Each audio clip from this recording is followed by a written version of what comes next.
History Evening, even though it's July. We're just so pleased that Miss Linda Morris has agreed to come to us in July after we had to cancel in March. Linda, you were our first casualty of the COVID pandemic, and I think we were wise to cancel that, and I feel very fortunate that we were able to do it by this technology.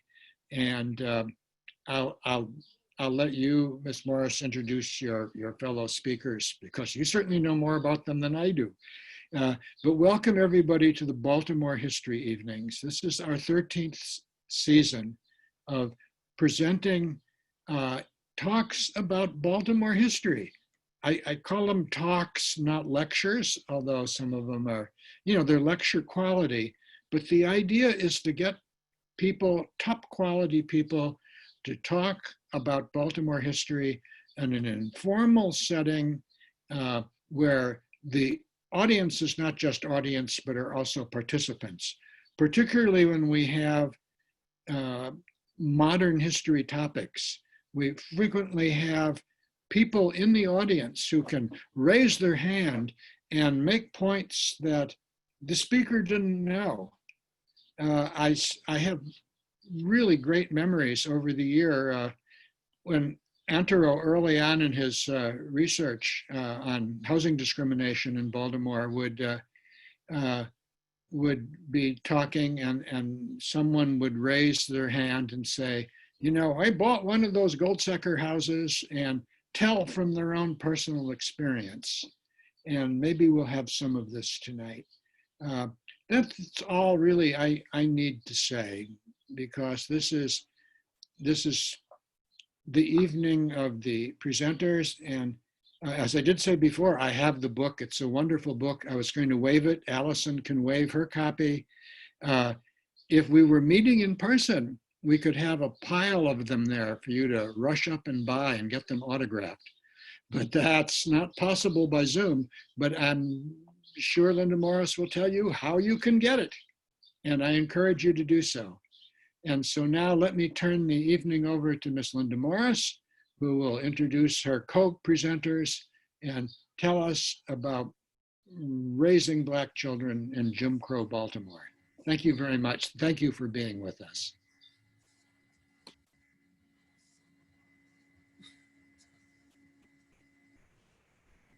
Linda, I have to unmute you, sorry.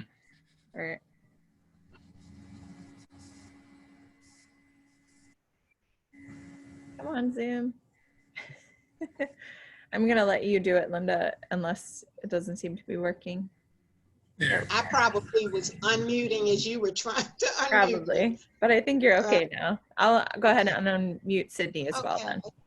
Mike, thank you for your introduction. And I'd just like to thank the Baltimore City Historical Society for allowing us to present our book tonight. And I say our book because the book is a collaboration of many of the people who are here tonight.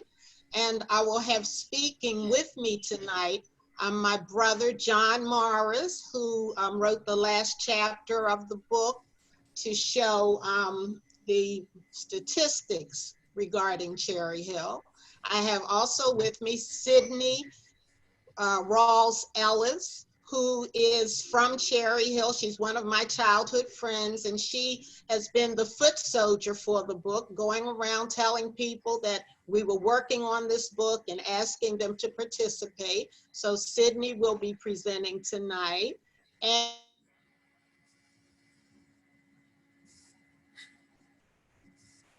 I acknowledge my sister with Johns Hopkins, and she has been so critical to us in finding resources and references to do the book. So Sidney, John, and I will be speaking tonight. Now, I want to set the tone for you to take you back to the late 1940s, early 50s, when Cherry Hill was starting mid-1940s. And I want to just read for you a couple of paragraphs from the book, and then I'm going to introduce, we're going to show you some slides that are also available on the book's Facebook page. But we're going to show you some slides about Cherry Hill, but I want to set the tone for you tonight. So let me just begin reading a couple paragraphs, and then Allison, I would ask you to start the slideshow, okay? All right. All right. Before Opie lived in Mayberry, Beaver and Wally in Mayfield, and Betty, Bud, and Kathy in Springfield, there were thousands of little Black children experiencing the same quality of life in Cherry Hill, a post-World War II planned suburban community containing a public housing project on a southeastern peninsula of Baltimore City. These children had a sense of being loved, being free, being safe, and above all, having the space they needed to stretch out and enjoy small town living. They could play all day with their friends, skate and ride their bikes all over town, and chase the ice cream man's truck, with the admonishment to be home by the time the street lights came on. I should know. I was one of these children, and I rallied 60 or so of my Cherry Hill contemporaries to share what life was like for us in what we know to be a special place and time. Our families moved to Cherry Hill because it was a chance to leave the rundown secondhand housing of Baltimore's inner city and live in brand new homes created just for us. Cherry Hill, separated from the rest of Baltimore by train tracks to the north, the middle branch of the Patapsco River to the east, and the Hanover Street Bridge to the south, offered isolation and freedom from the rigors of living in tight and overpopulated city street grids. It also offered the opportunity to shape and mold a lifestyle on par with other planned communities of the time. Some families were recruited because they had someone working in the defense industry that was important to the World War II war effort. Others were in need of affordable housing in a very segregated Baltimore City that stifled their mobility with housing covenants that kept them in the deteriorating structures of the inner city. Still, by the time the community was actually built and families began moving in, others had veterans returning from a war in which they were good enough to fight, but not good enough to choose any neighborhood in Baltimore to find a decent place to call home. So with that, Allison, would you start our slideshow?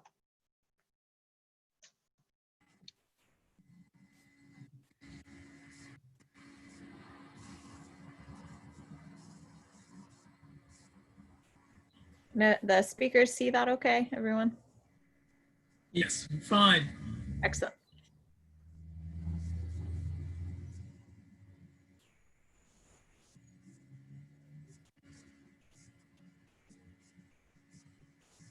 This is to set the stage for this story. I think we too often take for granted the stories we're told, but I think this is a story we should marvel at because it's unusual that a story about a struggling community as told by the people who live there. Cherry Hill is a place that people have taken interest in. I think not too long ago, Towson State University established a project in Cherry Hill. Bobby Shriver established the choice program in Cherry Hill maybe 30 or 25 years ago. And the story that's being told here is not the story that would be told from those perspectives. So I think we should think about urban development the way it's presented in this slide, that we often look at struggling communities like a colonizing power arriving upon a land that from the perspective of the colonizing power is about to be discovered. And what do we do when we come here? We assume that the place we've just come to from the outside has nothing but what we can bring to it. And too often what we do is come with our assumptions that what we have is better everywhere and ignore what's on the ground already that may be of use. And we come with a zeal that we have to save the poor folks who have to live in the conditions we've just discovered. Well, go to the next slide.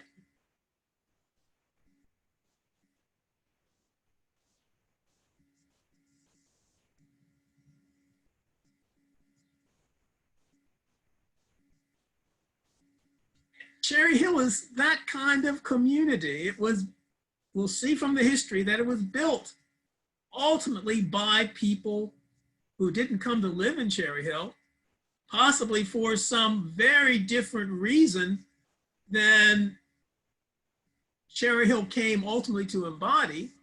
And like that colonizing power, people were emboldened with preformed and uninformed ideas about where they'd arrived, very eager to remake what they found there. And very often we proceed to make a mess of what we find to the detriment of those we happen to encounter and to our detriment as well. Next slide.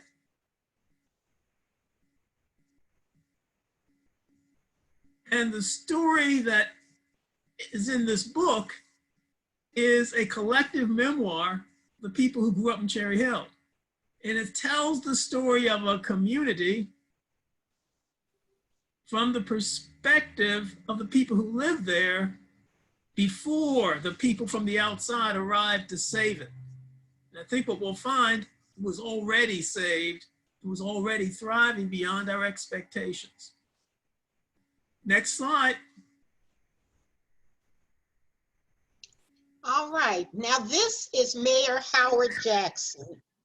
He was mayor at the time. He's the mayor who got the loans to build all of Baltimore's public housing. What happened at the time, there was a housing crunch brought about by World War II and people who were migrating to Baltimore to work in the war industry. So there were housing problems for whites, as well as there was a housing crunch for whites as well as blacks. Now, at this time, Thurgood Marshall was with the NAACP Legal Defense Fund. Mrs. Lily Carroll Jackson was the head of the NAACP, and they were a few of the Black, well, African Americans who went to Mayor Jackson to tell him he had to do something about housing. And they pushed him to get one of the New Deal housing loans so that public housing could be built in Baltimore. Next slide. Now this is a picture of Mayor Theodore McKeldin. While Howard Jackson procured the loans that built the housing, it was actually Mayor Theodore McKeldin who came to office to build Cherry Hill.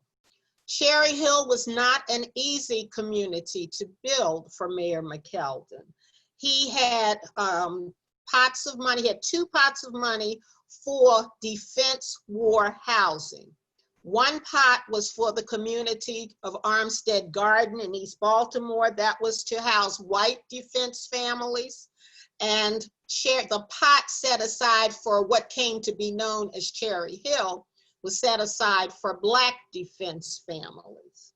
So the Armstead Gardens project went through with no problem. I think it was up and running in about 1941, the early 40s. Cherry Hill presented a larger problem because no one wanted this Black community next to it. They looked at property in Herring Run, the city did. Those homeowners in that area did not want this Black community next to it. They wanted to put it near Brooklyn, which was where it landed. The Brooklyn people didn't want Cherry Hill next to it, but it did end up there eventually because in about 1943, the FHA started to build homes. Well, homes were starting to be built in Cherry Hill for sale. The private homes were starting to be built.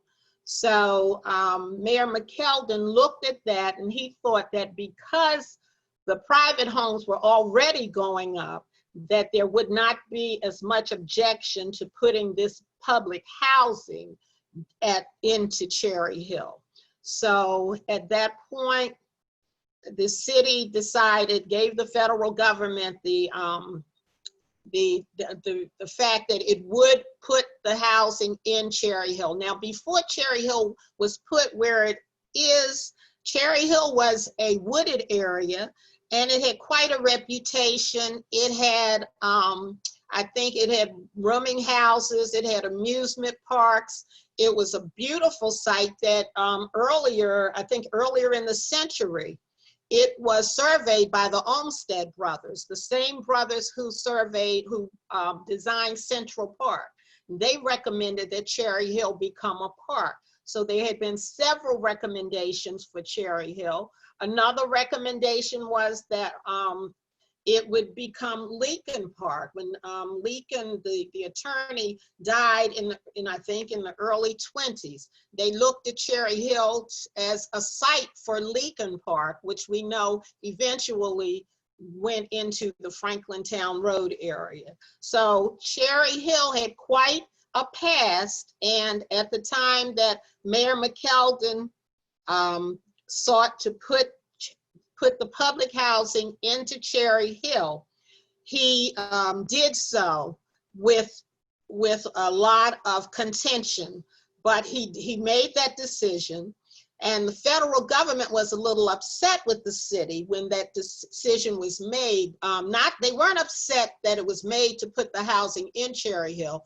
They were upset with the city for dragging its feet and not making a decision, not biting the bullet to build this Black community. So because the federal government was upset about that, Cherry Hill was built as a planned community. And the federal government paid for it, and the city had to buy it back from the federal government.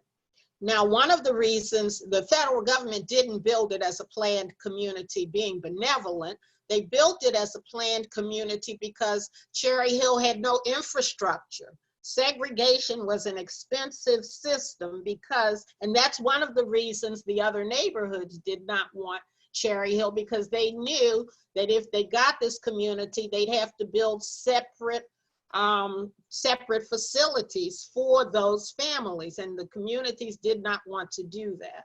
So Cherry Hill being put where it was really a blessing for those of us who went there, because it was built as a planned community. I had always suspected that, but when I found an article, I think it was in the Sun Files, that stated that John Steele, who was the chairman of the City Plan Commission, he made the statement that they could not afford to mess up this planned community, this first planned community for the colored. So when I ran across that, I knew that that made Cherry Hill a historic community, because I have yet to find another planned community that the federal government built for African Americans. Next slide. Now this is Mayor Thomas D'Alessandro. And for those of you who are not familiar, this is Nancy Pelosi's father. And if you'll look at that picture on his desk, you can see Nancy as a little girl with her brothers. She had the 4 brothers. Yes, that's Nancy. So he was the 3rd mayor involved in the building of Cherry Hill. Mayor D'Alessandro built the 1st and 2nd extensions of Cherry Hill. Now, the 1st extension was where we lived in Cherry Hill. Cherry Hill opened in December. People started to move in December of 1945. It was dedicated in February of 1946. But I didn't move to Cherry Hill. My brother and I didn't move there. Well, my family didn't move there until 1953.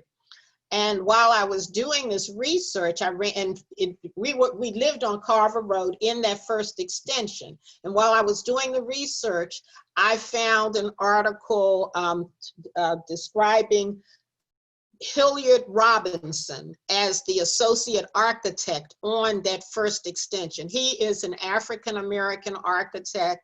He was most notably the first head of Howard University's architectural school.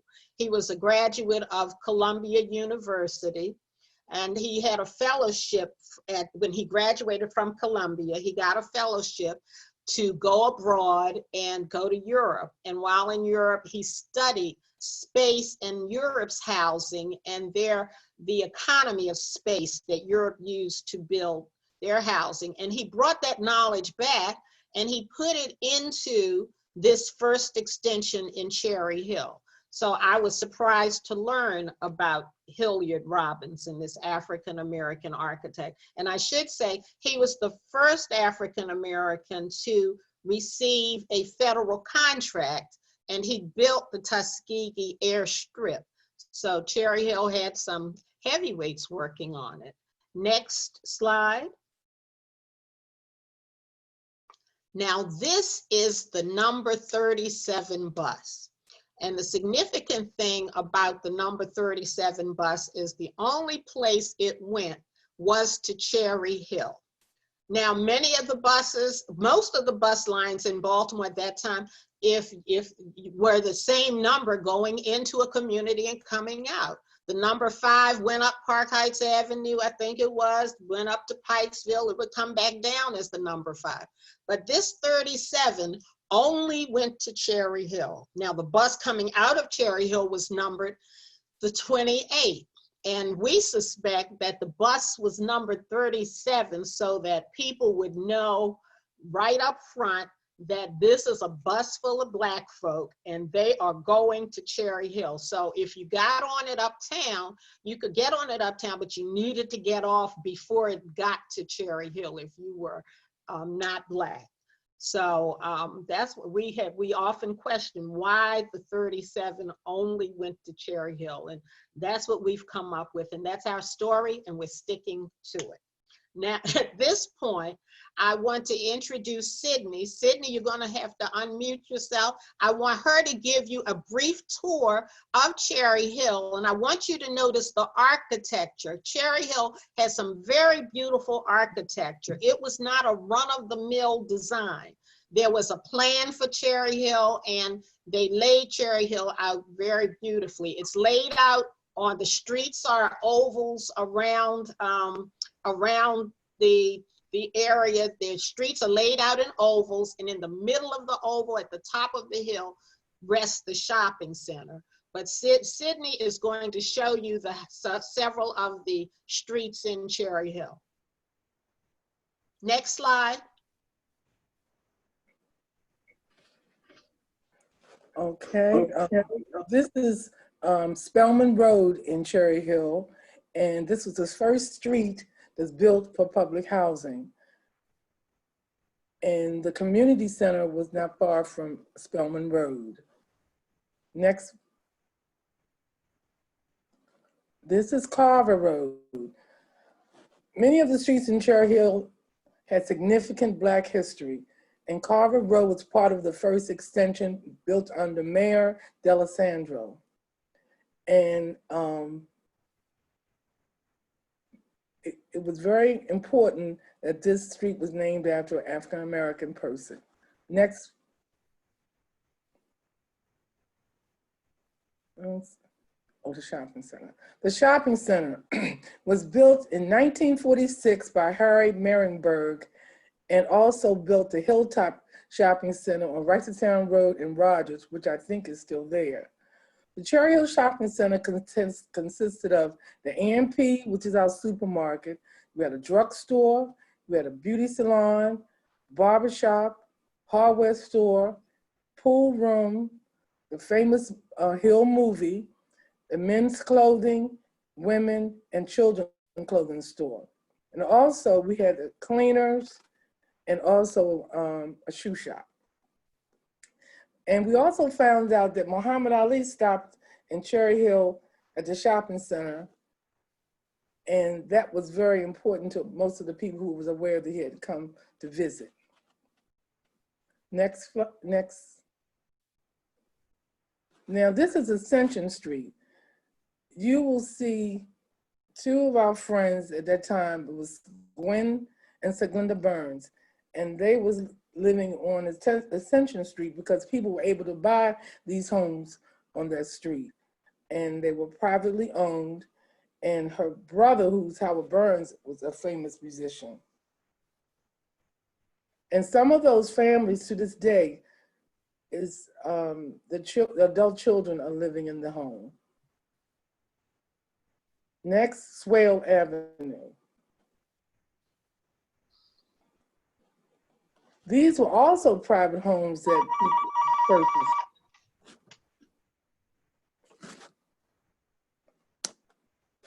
I don't know whose phone it was. And you could often find kids riding bikes, skating in the street at that time. Also during this time, we realized that at least four doctors worked in Baltimore and worked in Cherry Hill. Now one was Dr. Lux. He purchased two homes like you see on Ascension, but he was on Seagull Avenue. And the two first floors was the offices for his patients. And the second floor was dwellings for him and his family. And he was well known in Cherry Hill as one of our private doctors. Next is Seagull Avenue. And they were private rental apartments, meaning that one level was the first floor of apartments, and the second level was probably apartment B. And this particular address of Seagull was near the incinerator, which some of us think that contributed to some of our respiratory problems as asthma. But the incinerator's not there now, but it was a problem with that machine down at the bottom of the hill.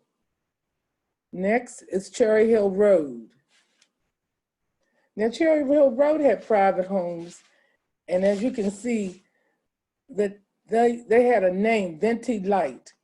And one of our doctors, Dr. Lixton, he lived in these homes right off of Cherry Hill Road near the shopping center. And he bought two homes just like Dr. Lux.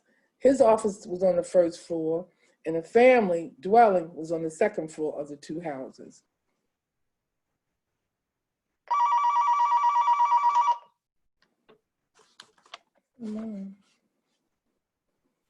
Okay,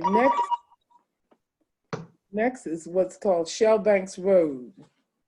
No, not Shellbanks, Booker T Drive. Now that was a street with private owners of purchasing those homes on Booker T Drive. And one person that we usually always associate with was Bishop Walter Thomas. And he's the pastor of New Thomas Church, and he grew up on Booker T Drive. So one thing we have to remember, that it was called Booker T Drive, but most of us never used the T in the middle. We always would say Booker Drive. Next, Kaplan Court. As you can see, there's several different styles of homes in Cherry Hill. Now this picture here is an apartment, first, second, and third. And to this day, these apartments are still there, and they look just like that, well kept. In the beginning, when you first drive into Cherry Hill. Next, we have on the slide is Clafton Court. And this is an interesting model too. With Clafton Court, the architecture, he made the public housing with front porches and separated with a brick lanterns. And to this day, those houses are still in that shape and look just like that in this slide. And People, a family with children also lived in these apartments. And the last one is the community building. That has a lot of history, the community building, because one thing, it was next to the Pratt Library, which all of us use all the time. And second, the clinic was also, the baby clinic was also near the community building. And then we had a lady named Miss Parham, who was the director of the recreation, and she was very, very involved with the children. She'd have banquets, she'd have activities. She just made sure that we were busy in that community. And they had in this community building a TV room, because some people did not have a TV. So they arranged for you kids to come and look at the TV, look at cartoons or whatever they chose to look at that time. So these are the streets that are very famous in Cherry Hill and have significant importance. Does anyone have any questions? No, we'll take the next slide. Now, this is the congregation of the United Methodist Church, and you can see how many children lived in Cherry Hill originally. There were children everywhere in Cherry Hill. And this is one of 5 churches that were originally established before the early 60s. You had the St. Veronica Catholic Church, you had the United Methodist Church, you had the AME, Hemingway Temple AME Church, and you had the Baptist Church, and it's right there. The churches come together right there at Cherry Hill, at the intersection of Cherry Hill Road and I think, yeah, the Cherry Hill Road and I think it's Carver Road. They come together right there at that corner. Next slide. This is one of our doctors that Sidney mentioned. He lived in those venti lighthouses. This is Dr. Reneau Lixton. Now, Dr. Lixton, I learned while we did this book, when we did this book, he was the doctor for the Murphy family. And the Murphy family is coming up. We have a slide of them too. But I found out that Dr. Lixton had a pharmacy in the back of his office. And Houston Murphy was telling me how his mother, Mrs. Madeline Murphy, used to make, help Dr. Lixton make wild cherry cough syrup. She would get the cherries and she would ferment the cherries. And I think Houston said she would take the liquid off the cherries to Dr. Lixton and he would make the wild cherry cough syrup. Next slide. Now this is my family. This is the Morris family. You can look at this and see almost through the other side of the house. Now seated on the couch is my sister Judy, who I think is still on the call with us. And then my mother, and that's my brother John that you've heard. That's him when he was a baby. And then my dad and myself, I'm to the right. Now if you look closely, you can, this is the behind us, the wall behind us is the staircase. Say you had just come in the house, you would be seeing this wall. This is how small the houses were, but they were so comfortable to us. And if you look to the left, you can see our kitchen table with the tablecloth. So you go right from the living room to the kitchen. The houses didn't have our model of project. Our project didn't have a dining room. But you did have a pantry in the back that allowed you to store a washing machine and you could store food back there. So they were very economical in terms of space. Next slide. This is a picture of our family one Easter Sunday. My father took this picture and we are ready to go to church. And usually when I give this talk, I tell this tale of, you see how we have the 3-4 steps up the porch.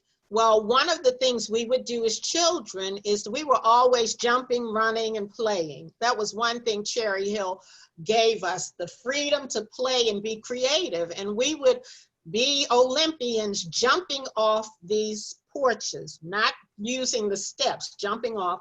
And one day we were jumping off, and I didn't know John was behind me. He was even younger than he is in this picture. He decides to jump off behind me, and he messes up his face. And of course, my mother blamed me. But anyway, that was just one of the things that happened in Cherry Hill. In those days, we learned how to fall down, but we learned how to get back up, which I don't think children learn today because they're so protected with their helmets and knee pads and so forth. But we had a good time playing in Cherry Hill. Next slide. Now, this is a picture of the Murphy family. They were very central to the development of Cherry Hill, as many of you know. Now, let me just show you who's who. Now, you see Judge Murphy seated with his wife, Mrs. Murphy, Mrs. Madeline Murphy. On Mrs. Murphy's lap is Laura Murphy. And Laura became the, she became the head of the legal fund in DC. The legal, what is it, John? The ACLU. She became the director of the ACLU. She's no longer the director. She served a long time though. Then to Judge Murphy's left, on the left, that is Houston Murphy. Now, we didn't know for a long time, we didn't know about Houston. We knew about Arthur, but Houston is on the left. Can you get the arrow on the left? Right, that's Houston. Then if you go to the back, that's Billy Murphy. Everybody knows Billy Murphy. And then next to Billy is Madeline, the oldest daughter, the older daughter. And then there is Arthur Murphy. Arthur is no longer with us, but the Murphys were very instrumental to the development of Cherry Hill, and people relied on them, on their judgment. Mothers, and whenever the people would get in trouble, they'd go to Judge Murphy for his advice. But unbeknownst to a lot of people, we had several lawyers in Cherry Hill at that time, in early Cherry Hill. Can I have the next slide? Now, this is the Burns family, the two little girls you saw in the yard on Ascension Street. This is their family. And they were very proud of their home. In the book, they talk about how their mother, now with all these children, and as small as the Cherry Hill houses are, Cherry Hill houses mainly had 2 bedrooms. You might have had some 3 bedrooms, but a lot of them just had 2 bedrooms. And they were talking about how their mother fixed the basement up as a room for the boys. So families were so glad to have a shot at home ownership. They took great pride in their houses. And I also want to say that because banks would not lend to these homeowners, many of the mortgages in Cherry Hill were held by Little Willie Adams, who's an entrepreneur well known to Baltimore. Next slide. This is the Cherry Hill Mothers Club. As you can see, these women are very proud. It's composed of private mothers who lived in private homes and who lived in the projects. We worked together. And I want you, can you come to the left, the woman all the way on the left down here? Yes, this is Mrs. Jenny Butler. Mrs. Butler was a little person. And she was well known throughout the Cherry Hill community because she was very politically engaged, and she would make the rounds of the community to let the other women know what was going on and how she would solicit their help. So that's Miss Butler. When we did our first book talk at the Red Emma Bookshop, her daughter was there, and she was telling us how her mother was very progressive in terms of her having only Black dolls for Christmas. And she said Mrs. Butler would go to the hardware store to get the owner of the store to order these dolls for her. So I just wanted to point out Mrs. Butler. I don't know any of the other mothers, but we were made aware of Mrs. Butler. Can I have the next slide, please? Now this is Warren Jones. He was supposed to be on the call tonight. He's a little younger than the rest of us. And I think this picture probably was taken in the 70s. He's in his leisure suit. But I wanted this picture to show you the fireplace that was built in our school, in our first school, 159. I attended 159, as did many of you. And when 159 was built, I mean, we had state-of-the-art schools in Cherry Hill. 159, I believe, was built in 40s, opened in 46. Then we had 161 built. When 161 was built, it had a dental suite in it. Because at that time, Baltimore had just fluoridated. Mayor D'Alessandro, I believe, was responsible for fluoridating the water. And so dental suites were put in a lot of the schools, and we had a dental suite in 161. Then we had, because we were growing in population, they had to continue to add schools. We had 163 and we had 164 as elementary schools. And then we had a junior high school in Cherry Hill that Mayor D'Alessandro built, 180. Okay, can we have the next slide? Now this is 159, this is me.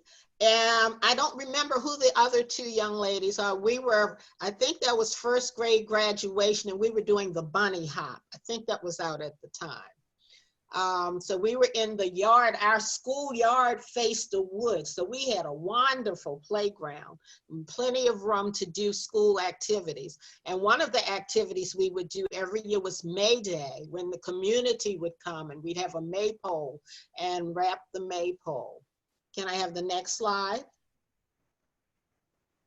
Now this, and these, as I said earlier, these pictures are on Facebook. The book has a Facebook page by the same name. So if you want to see any of these pictures, you can go to that Facebook page and they'll be there. Now this is, we are in our field trip in DC, in Washington, DC. And we're dressed in our finest, our Sunday finest. And this, the first young lady, is Janet Hughes. Her mother taught at 159 and brought her to 159 to school so that when she worked. And we became, Janet and I became good friends because she stayed at our house while the mother was working, and then her mother would come pick her up. But I want to point out in the very back, we have Rethia Roach Nickerson. Rethia is on the call tonight.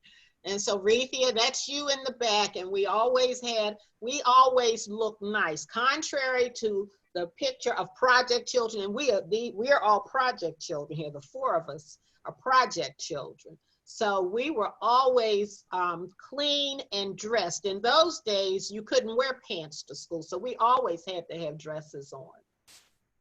Can I have the next slide, please?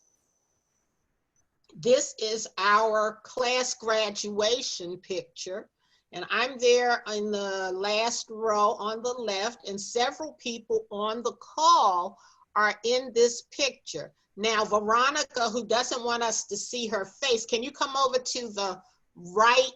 Give me an arrow on the right, at the top, the next to the teacher. Yeah, okay. The last row. That's Veronica, who's on the call, who doesn't want us to see her. So she's there. Rethia is here. Jacqueline, I believe, come over to the left in front of me.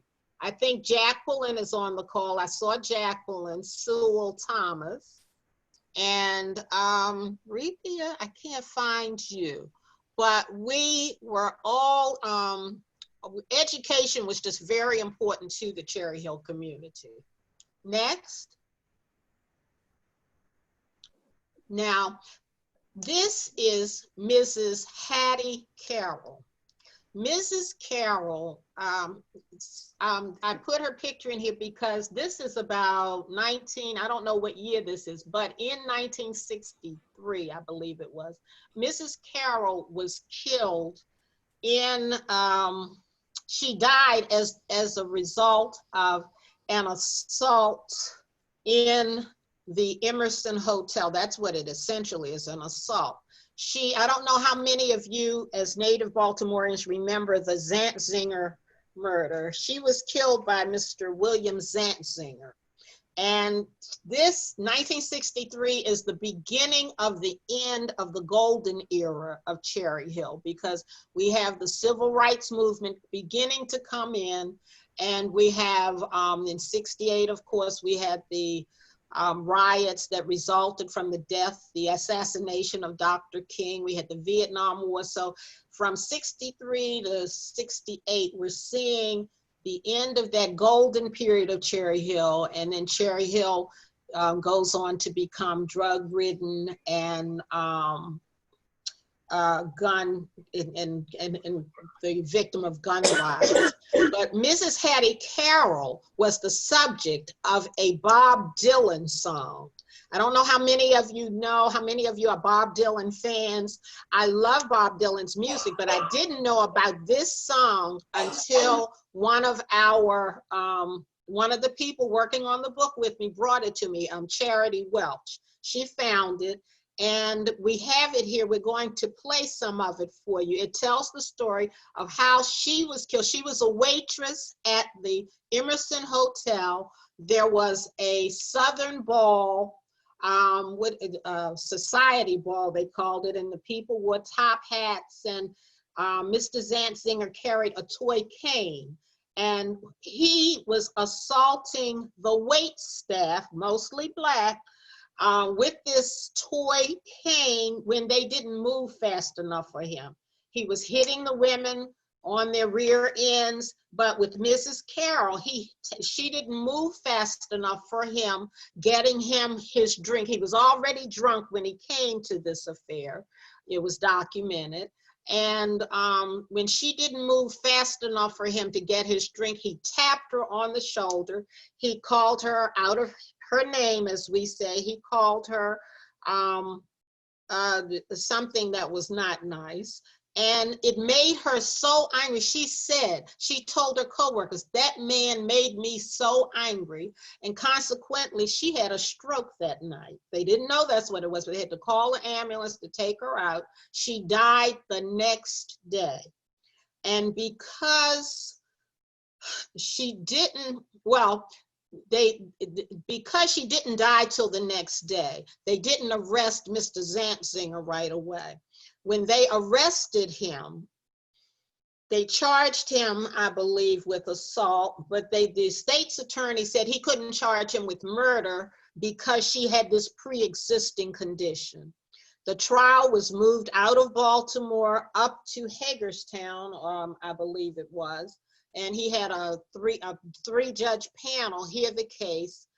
He ended up getting 6 months in jail, and they let him harvest he was the son of a wealthy tobacco farmer in Southern Maryland. His grandfather was, I believe, a state delegate from Prince George's County, and one of our Cherry Hill children live in the grandfather's house today in Hyattsville. I thought that was very interesting. But Mr. Zantzinger got to harvest his crop of tobacco before he served his 6 months. Now I want you to listen to this Bob Dylan song, as just not all of it, but we're going to play a portion so you can hear what the story of Hattie Carroll is about.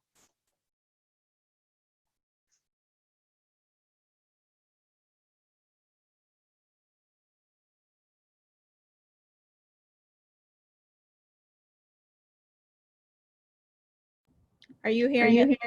Sorry. No. Okay, let's try this one more time. Sorry, guys.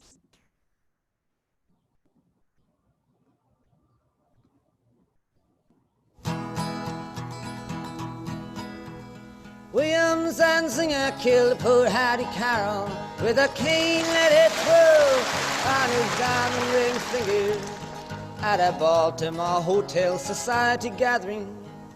And the cops were called in and his weapon took from him as they rode him in custody down to the station and booked William Zantzinger for first-degree murder.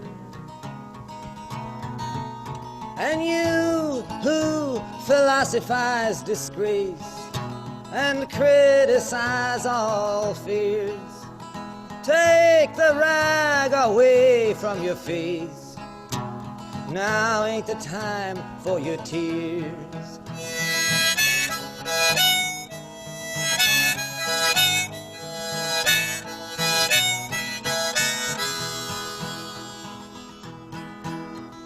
William Zanzinger, who at just 24 years owns a tobacco farm of 600 acres, with rich, wealthy parents who provide and protect him, and high office relations in the politics of Maryland, reacted to his deed with a shrug of his shoulders, and swear words and sneering, and his tongue it was snarling, and in a matter of minutes on bail was out walking. And you who... I think that's where we'll stop, Linda. Yes, good. That's good. I just wanted you to get a flavor of that song.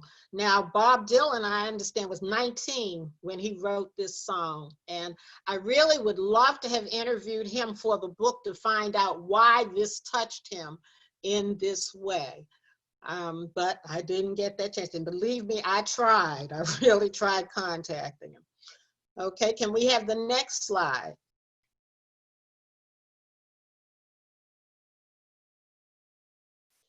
Now, this is a letter written by Mayor McKeldin. Well, Mayor McKeldin served 2 terms as mayor, then he came back as governor, but he was mayor when this was written. This is August of 1967. This would have been on the occasion of the 20th anniversary of Cherry Hill. Now, he was mayor when Cherry Hill was dedicated. He comes back 20 years later and he's mayor again. And he is telling the community how pleased he is that they have been such good stewards of this community.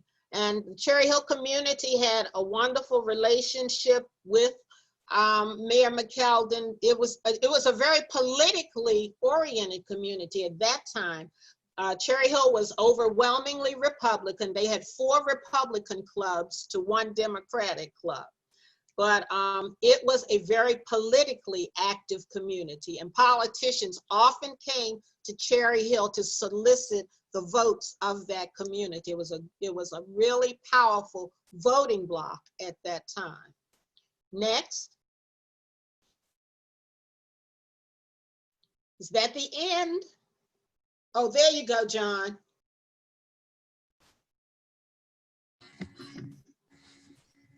This is my section at the end. The last chapter of the book is an attempt to convey the magic of this particular community, that the social outcomes that the community sustained went far beyond anything you could see today. Because I think as we had our host mention, if you found yourself going to Cherry Hill, the expectation was it's going to be a very different community than may have been sustained by its statistics. So if you look at Cherry Hill on this chart, which is just simply a chart of the median income in a variety of Baltimore communities that range from Old Town in East Baltimore to Homeland in North Baltimore, just north of the Hopkins campus. In the spread of these communities, Cherry Hill is right in the middle of the collection, and it's just a bit lower than the city median. Go to the next slide.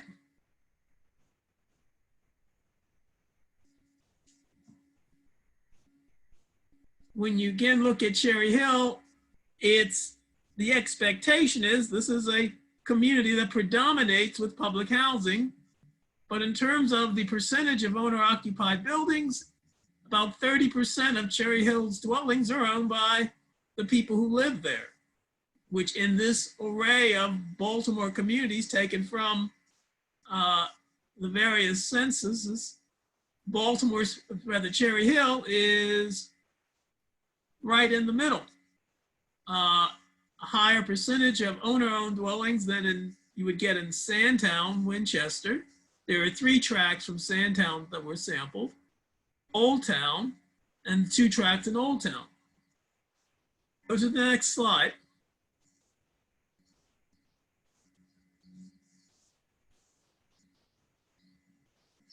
when you look at the percentage of home ownership versus rental, again, Cherry Hill is right in the middle.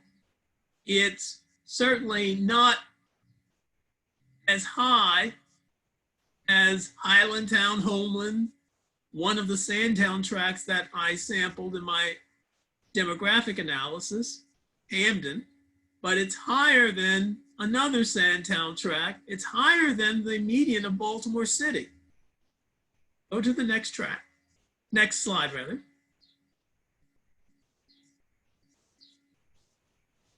When you look at the median of school years completed in this collection of tracts from the various communities, Cherry Hill is third from the top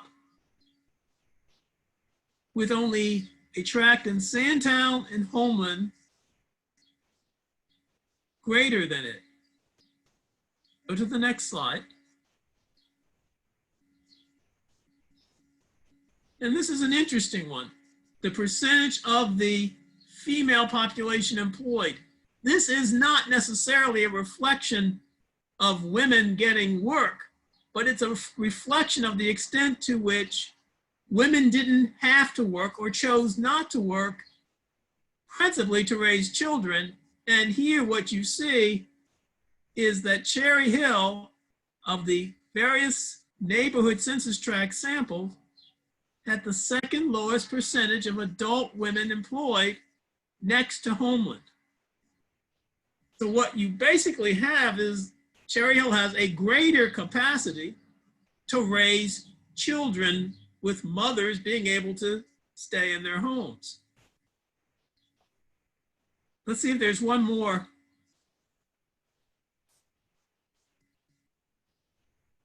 And I think this goes to, I think the singular accomplishment of Cherry Hill is that it was a place that nurtured successful people, people who were able to face the world outside Cherry Hill, sustain themselves, and do well.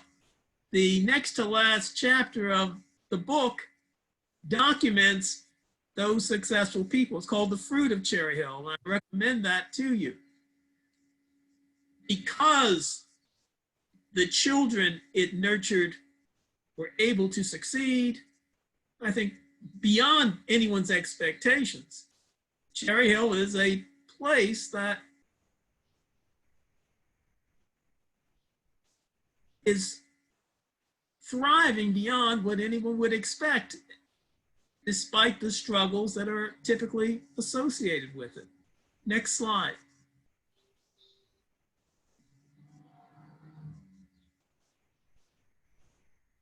So when we think of where we started, that very often people look at struggling communities like Cherry Hill as places in need of saving. The experience demographically of Cherry Hill over the years is such that it did not appear to need saving. It did well on its own. It built a base of community that enabled people to articulate expectations for children that children came to meet. And so what I basically did was a play on words where when Disney was thinking about the future, it conceived Epcot, the experimental prototype city of tomorrow, as a model community that it foresaw in the future. Cherry Hill presents a very different possibility. Go to the last slide.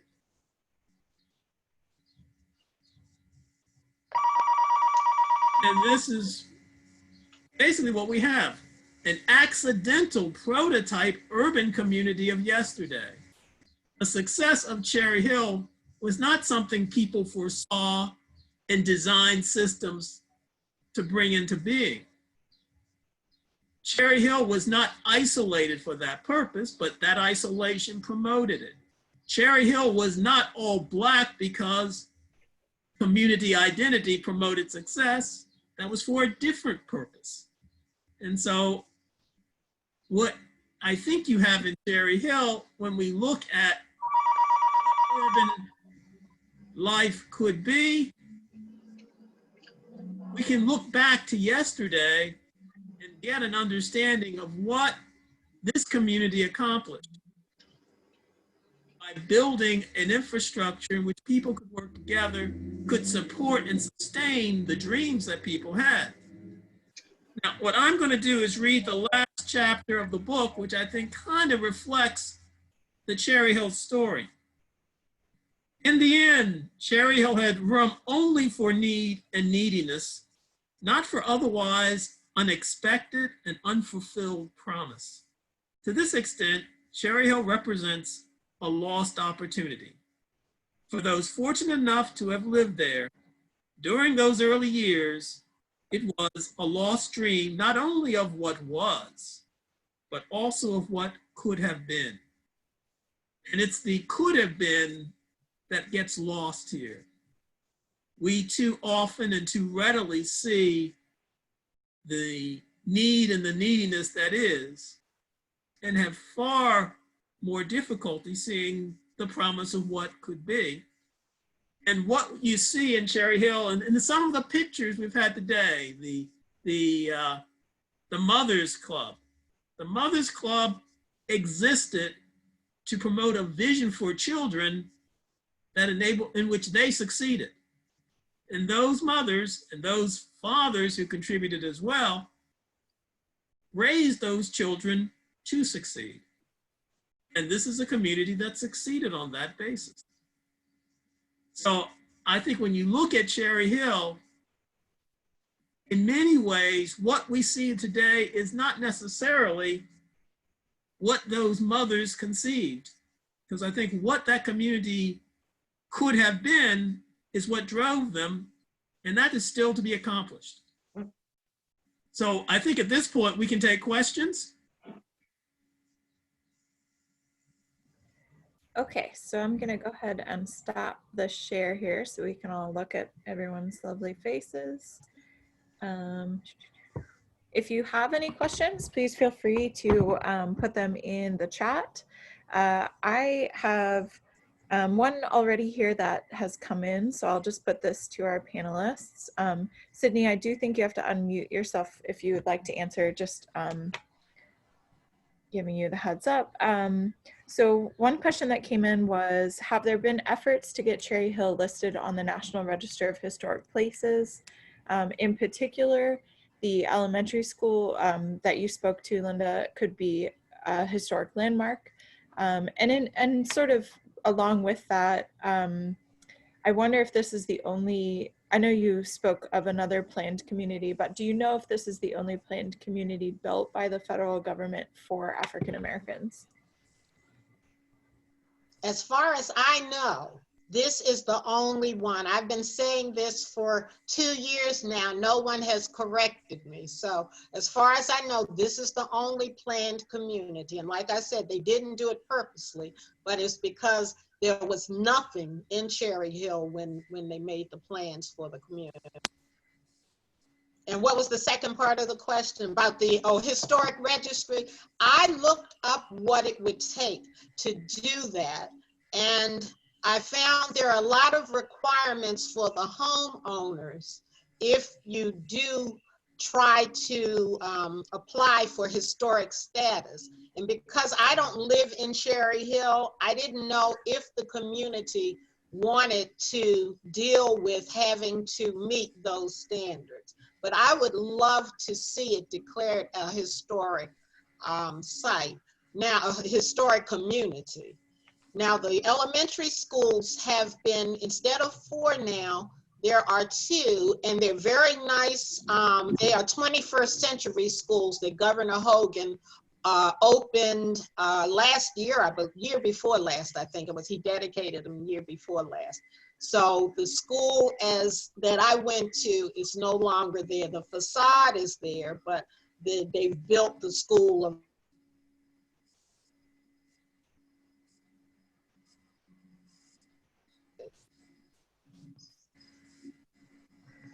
Is there anything you would like Was there to another add? question?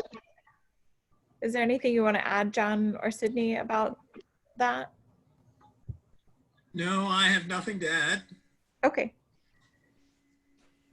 So we had another question come up just about whether or not there's anyone on the call now that lives in Cherry Hill currently.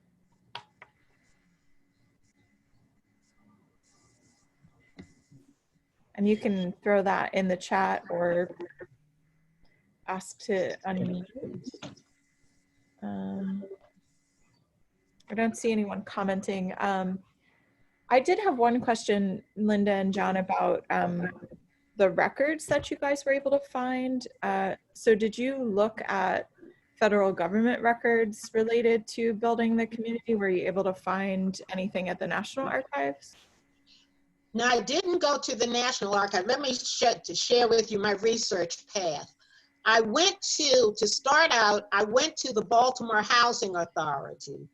And at the Housing Authority, they gave me the records for Cherry Hill. They put them on burned a CD for me. And then they gave me the architectural plans for Cherry Hill.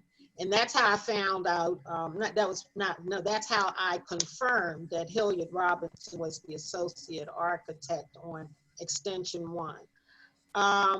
And mainly I tried to go to as many primary facilities as I could, but I do want to give credit to the, when I went to Pratt's Maryland room when I started out, and the librarian there showed me to a book, and it was not a book that circulated, and he only had one copy. It was a dissertation, a Hopkins dissertation. And Sharon helped me find it. It was a 500-page dissertation. And it was on, I reference all of my research documents in the book because I really didn't want to do endnotes. And thank God my publisher didn't require me to do endnotes. But that dissertation gave me a lot of the information on the dissertation was on the federal housing programs and how they were locally applied. So that's the basis for a lot of the foundation for the research, the foundation on public housing. The demographic information that's in the book, I compiled from the 1940, 1950, and 1960 census with the assistance of the government librarian at Hopkins. Excellent, thank you. There was another question. Veronica was asking if the elementary school, the 160, is still there. Does anyone know that? 160 is no longer in use. Sidney, go ahead, tell them about 160. This was told to me. The elementary school in Brooklyn for the kids was torn down, so they transported those kids to 160, and the 160 kids go to the new school that's in Cherry Hill. Right, it's no longer in use because the children, as I said, go to the way the schools are set up now. The 160 and 164 are on the same side of Cherry Hill. That school is for pre-K through grades 2. And 159 and 163 were combined, and, well, not combined, but 159 is now for grades 3 through 8. So that's how the schools are set up. Thank you. We did have one comment come in from Kathy. She said Dr. Jerry Luck's grandson is here with you guys today. Just wanted to give you the heads up. Oh, nice. Okay, so I don't see any other questions right now, but people can feel free to add a few more if you have any others. I did want to ask, I don't know, I'm a big animal advocate, and I know that recently Barks moved into the neighborhood, and I just wanted to see if maybe any of you guys had comments about that or thoughts about the animal shelter moving over to Cherry Hill. I wasn't aware. Okay. Where is it? It's on Giles Road. Oh, that's something. Yeah. So that's a new addition to the neighborhood, and it's so far so good. I think they renovated a building. I think so. Okay. So I'll just also add in a comment. I was able to actually purchase a copy of the book from Red Emma's. So if you guys are interested, it is readily accessible and available. You know, I'm just starting it, but I'm really excited to make my way through it. So. And it's also available online at Amazon and Barnes and Noble. It's available in Nook and Kindle, as well as in the paperback. I just want to say that it's a well-written book. I enjoyed reading it, and I learned a lot that I didn't know about Baltimore, and the history of Cherry Hill was very interesting to me. I love the book. Thank you, Martha, and your check is in the mail. Okay. I wanted to just give an opportunity if Dr. Luck's grandson wants to say hello. You guys can feel free to unmute and maybe just say hello. I know some folks might know who you are. I wanted to say something to finish it. Can you hear me? Mm-hmm. All right. How's it going? So I guess I've never actually been to Cherry Hill, but I heard a lot of stuff about my granddad. Now, whose son are you? Who are you? Jerry's son or Larry's son? Jerry.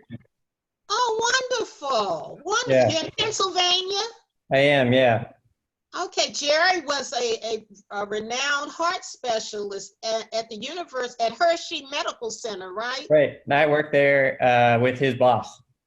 Oh, wonderful. I'm so glad. I'm so happy to have you on the call. Your grandfather saved so many people. He delivered a lot of the babies in Cherry Hill.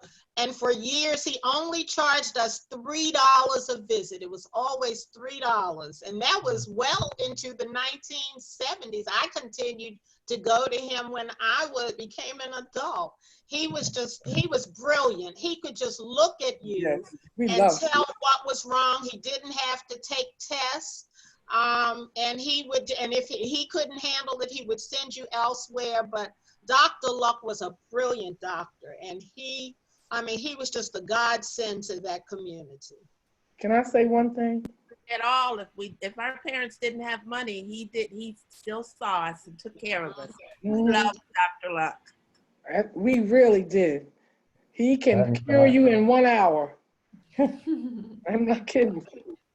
And we always knew where he was. Yeah.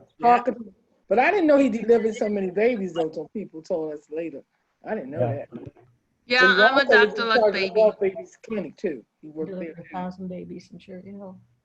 We have 4 doctors in Cherry Hill. 4. Yeah. And I met your, his son, his oldest one. All of us live in the same area. Yeah, well, my dad came up here, and as far as I talked to the first cardiology fellow that he trained at Penn State, Dr. Blair Grubb, who's in Ohio now, he told me that he believes that my dad was the first Black cardiac electrophysiologist in America. Wow. I don't have any, proof of that, but I think that I can't imagine that at the time there was only a handful of guys that were practicing. I wouldn't be surprised if he was. He also went to our high school with Sidney. He came out of Edmondson High School the year before we did. So we're very proud of Jerry Luck. It's unfortunate his accident. Just so unfortunate. I was so upset to hear about the accident. When was it? In 2015? Yeah, 2015. Yes. Right. Before I was born. I'm just so happy to see you and to have you on the call. Well, no, thank you. I mean, this is a great gift to be able to have these stories. One day we'll show you where he lived. The house is still there. Yeah. That's swell. I've occasionally gone through on Google Maps and looked through it, so I feel like I might have been there digitally. Right. Well, if you ever come to Baltimore, we have to give you the tour. Well, I love that. Mhm. Well, thank you guys so much. I'm really happy that we can bring everybody together tonight. I'm going to pass the mic over to Mike to finish up the evening for y'all. Okay, and I had a question too. I, just really just other than the history, just enjoyed feeling the love that you had for this community and this period in your life that you conveyed very well. But maybe your last comment, though, is the segue that I wanted to ask. I'm very interested in geographic mobility and how people move around. And you mentioned you graduated from Edmondson High School, and I think I recall from the book that your family did eventually move out of Cherry Hill into another neighborhood. And I wonder if you could comment on that. Am I remembering that correctly? Yes, you're talking to me, Mike? I'm talking, well, to This is whichever one. Linda. Okay, we moved when I think I was finished elementary school. I had to commute the last year because they put us out of the projects because my dad made too much money by then. He was like a GS 3-2 clerk at Social Security, but he made too much money. And we went to Irvington, and from Irvington we went to Edmondson Village. A lot of the people went southwest. And then some went to East Baltimore. Sidney, you went to East Baltimore, didn't you? Right, yeah. That's what, but I was 22 years old though. I stayed in Cherry Hill most of my life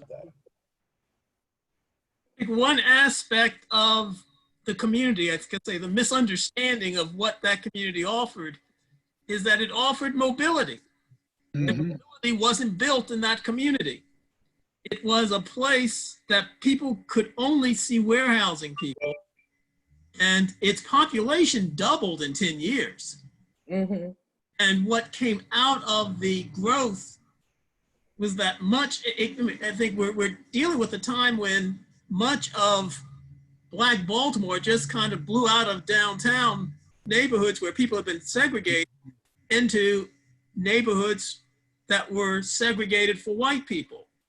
And much of that growth was driven by people coming out of Cherry Hill. That this was a bit of success for people of upper mobility, but it did not contain the mobility, which it could. Choices were made to expand the lower ranks socially to live in Cherry Hill.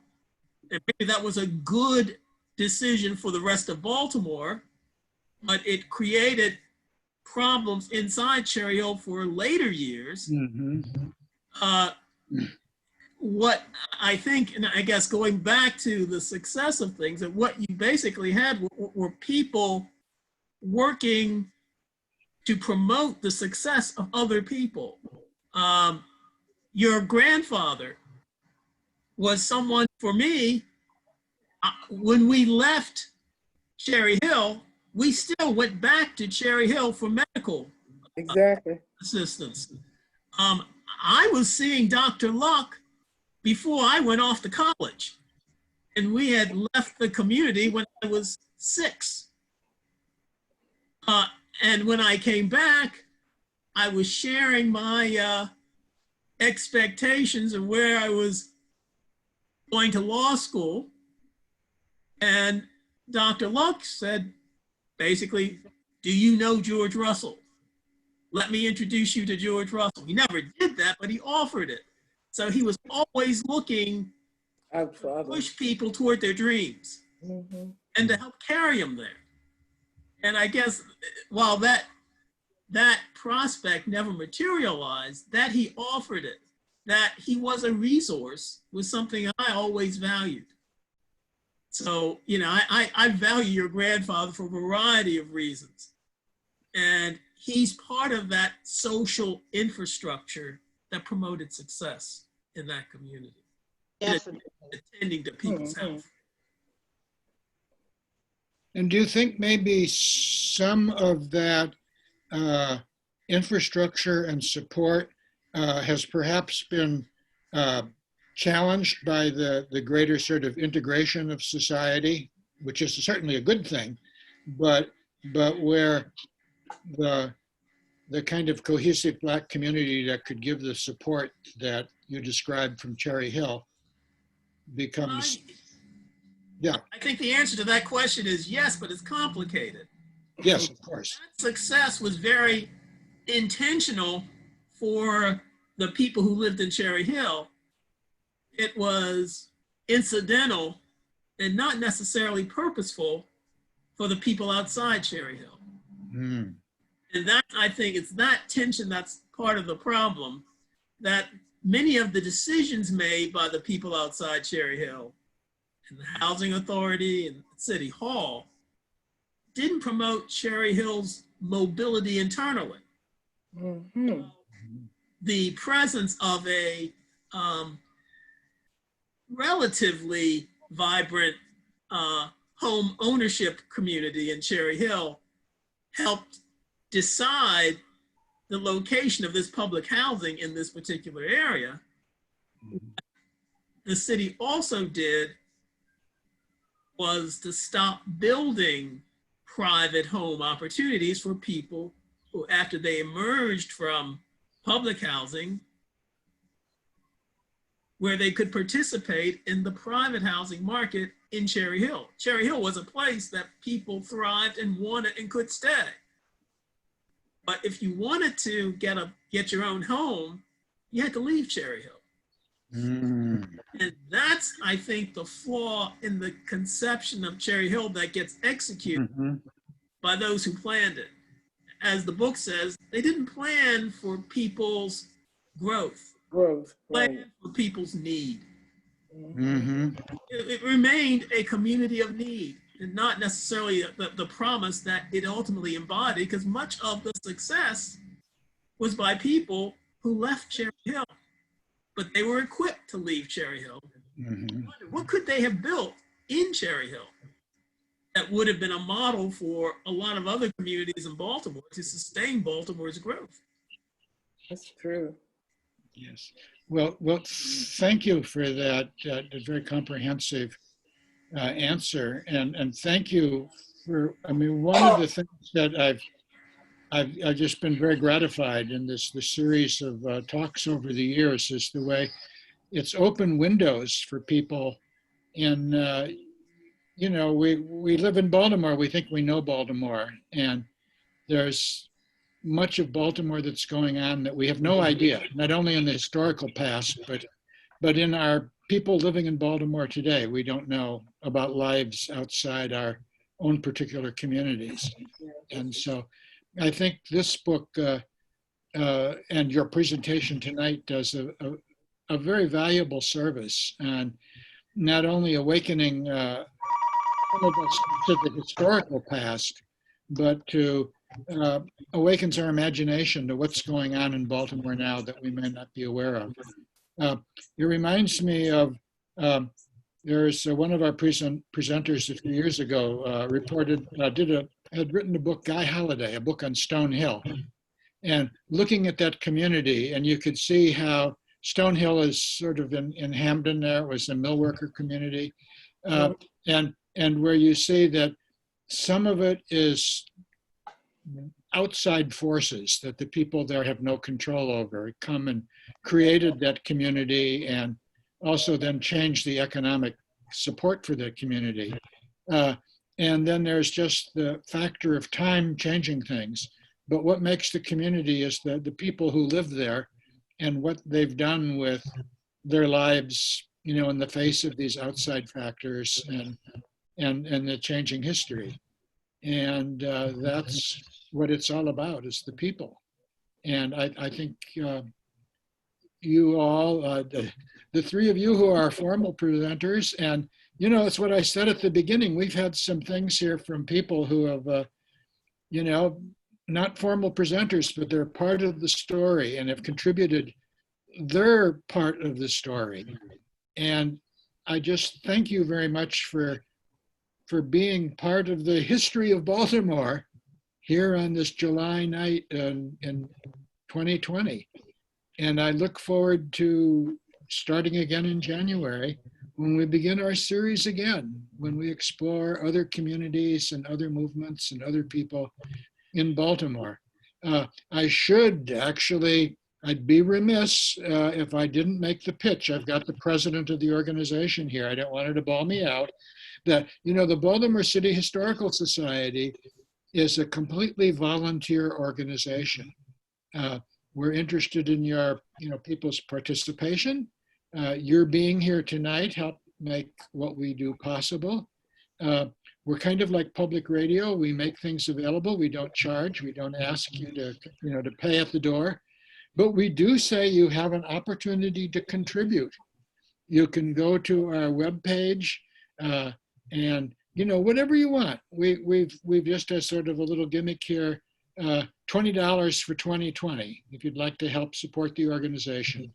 All of us here contribute for free.